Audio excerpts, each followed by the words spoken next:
Сәлеметсіздер ме? Мен Балқаш қаласы Абай атындағы нөмір 2 лицейдің информатика пәнінің мұғалімі Аманжол Қарақат. Бүгін мен сіздерге қашықтықтан оқытуда 90-дық жиынтық бағалау және бөлім бойынша жиынтық бағалауды алуға тиімді Google формасымен жұмыс жасау алгоритмін көрсететін боламын.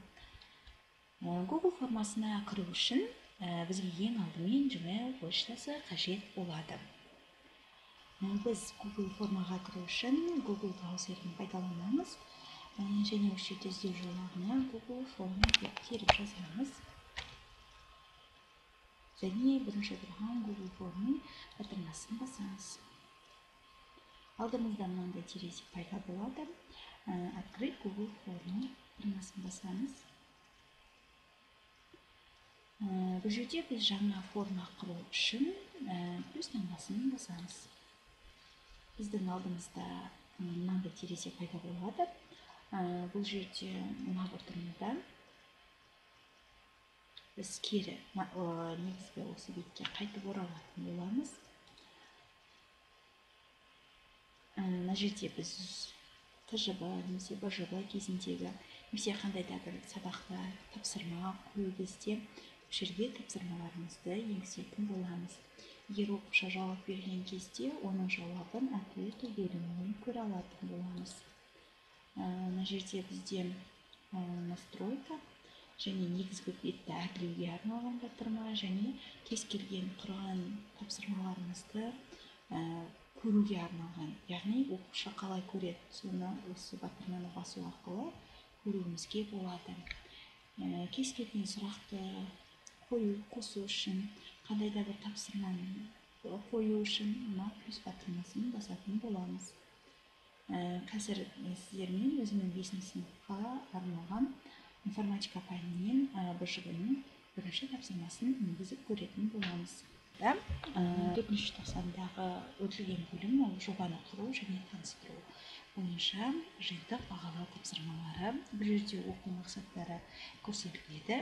Яғни құжатты баспаға дайындау, ойын ортасындағы программалық кезеңінде нысандар мен оқиғалардың анимациясын құру. Бағалау критерийі білім алушы нені біледі, түсінеді, яғни құжатты баспаға дайындау параметрлерін көрсететін болады. Анимация мен оқиғаларда қолданылатын скрипттерді көрсететін болады. Бұл жерде орындау дағдылары білу және түсіну болады. Орындау уақыты 20 минут. Сонымен бірінші тапсырмада бізде сұраққа жауап беру қажет. Яғни құжатты баспаға жіберу үшін қандай әрекеттер орындау керек? Бірінші тапсырма бізде жоғарыда айтылып өткендей, құжатты баспаға жіберу үшін қандай әрекеттер орындау керек?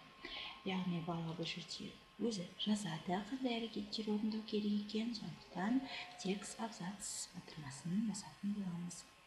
Және бізде БЖБ-да әр тапсырмаға арнайы балдар беріліп отырады. Біз ол балдарды бұл жерде қалай қоямыз? Ол үшін біз настройка батырмасын басамыз және тесті батырмасына өтеміз. Ол жерде бізде мына батырманы алдыға жылжытқан кезде мынандай командалар шығатын болады. Яғни біз ол жерде ответы бөліміне басамыз және осы сұраққа қойылатын балды қоямыз. 2 балл. Енді өзіміздің жауабымызды жазамыз.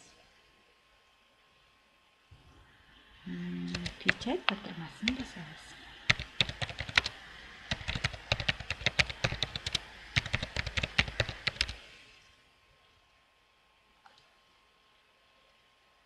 Яғни оқушы осы жерде өз жауабын жазады. Және балды көріп тұрады. Және бұл сұраққа міндетті түрде жауап беру керек. Сол үшін мына батырманы алдағы қарай жылжытатын боламыз. Келесі. Бізде келесі екінші тапсырма сұраққа жауап беру, яғни оқушы суретке қарайды және астындағы құжаттың баспаға жібергенде бұл хабарламаның пайда болуының бір себебін түсіндіріңіз. Яғни бұл бірінші тапсырмаға ұқсас, тек бұл жерде бала суретке қарайды және содан кейін барып сұраққа жауап беретін болады. Тапсырманы енгізу үшін плюс таңбасын басамыз. Және жаңағы сұрақта бірінші тапсырмадан айырмашылығы ол жерде бізде сурет қолданылды. Сурет қолдану үшін сұрақ қою батырмасының жанында мынандай тінтуді әкелген кезде сурет қоюға арналған осындай батырма шығады. Осы батырманың үстіне басу арқылы өзіміздің компьютерімізден керек суретті жүктейтін боламыз. Яғни суретті белгілейміз және открыть батырмасын басамыз. Суретіміз қойылады. Және бұл жерде бізде сұраққа жауап. Сондықтан бұл жерде біз абзац батырмасын таңдап алатын боламыз. Және міндетті түрде бұл сұраққа жауап беруі қажет. Және сұрағымызды қоямыз. Яғни оқушыға сурет шығады және оқушыға жауап беретін болады. Және бұл жерге балл қоямыз. Егер оқушы жауап берген жағдайда 2 балл, 3 балл алады. Үшінші тапсырмада оқиғалар және анимация құруға арналған келбет блогына сай командаларды сәйкестендіруі қажет. Яғни қай команда қай блокқа сәйкес келеді, мына домалақтың ішіне соны белгілейтін болады. Мысалы, оқиғалар блогында жасыл туды басқанда сәйкес келетін болса, онда осы жерге оқушы белгілеуі қажет. Бұл формада біз бұны қалай құрамыз?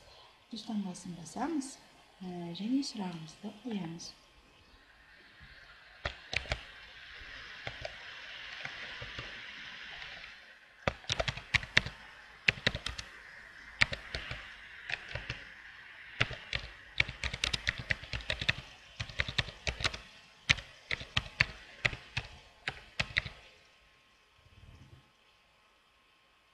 Белгілеймін. Бұл жерде біз сетка атты батырманы таңдайтын боламыз. Яғни бірінші жерге біз оқиғалар блогы,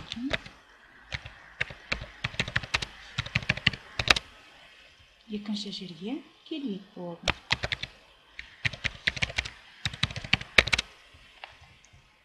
Оқиғалар блогы және келбет блогына сәйкестендіруі қажет 4 жауапты жазатын боламыз.